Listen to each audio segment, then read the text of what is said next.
Ülkemizde ve dünyada ekilebilir tarım arazileri, iklimsel koşullar, altyapı değerlendirme, dünya nüfusunu değerlendirdiğimizde eğer gıdayı israf etmesek ve adaletli ve doğru dağılım yapabilsek aslında açlık diye bir şey dünyada olmaması lazım. Ülkemiz ölçeğine baktığımızda da biz gerçekten tarımsal anlamda büyük bir gelişmiş bir altyapıya sahip bir ülkeyiz.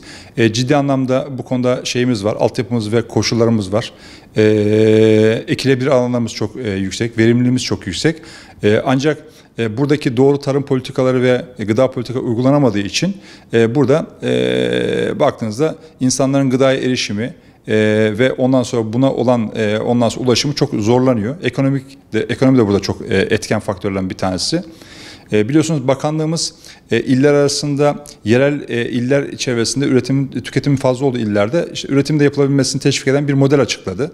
Aslında kulağa çok güzel gelen güzel bir proje. Düşünsenize toplam nüfusun %20'sini oluşturan İstanbul gibi bir bölge Türkiye'deki meyve sebze tüketimi %10'u kadar bir şeyin tüketiyor.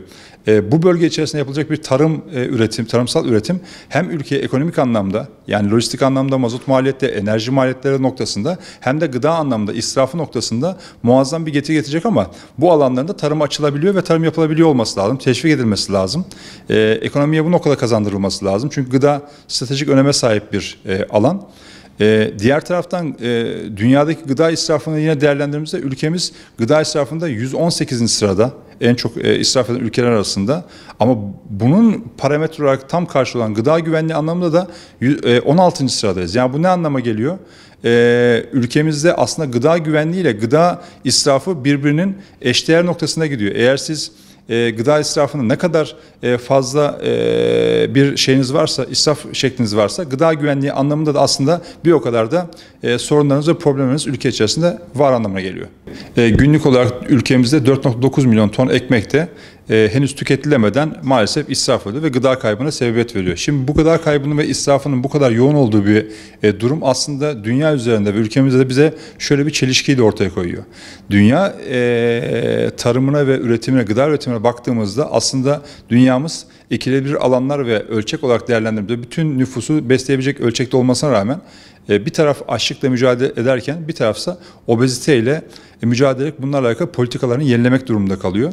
Ülkemize baktığımızda da biz bundan 15 yıl önce 3 bireyden bir tanesi obezite sınırında derken maalesef günümüzde 2 bireyden bir tanesinin obezite sınırında olduğunu görüyoruz. Bu da dengesiz beslenmenin bir taraftan gıda israfı ve kaybı yaşarken bir taraftan da maalesef ekonomik ve diğer sebepler dolayısıyla fazla gıda tüketmenin sonucu olarak da karşımıza böyle bir sonuç veriyor.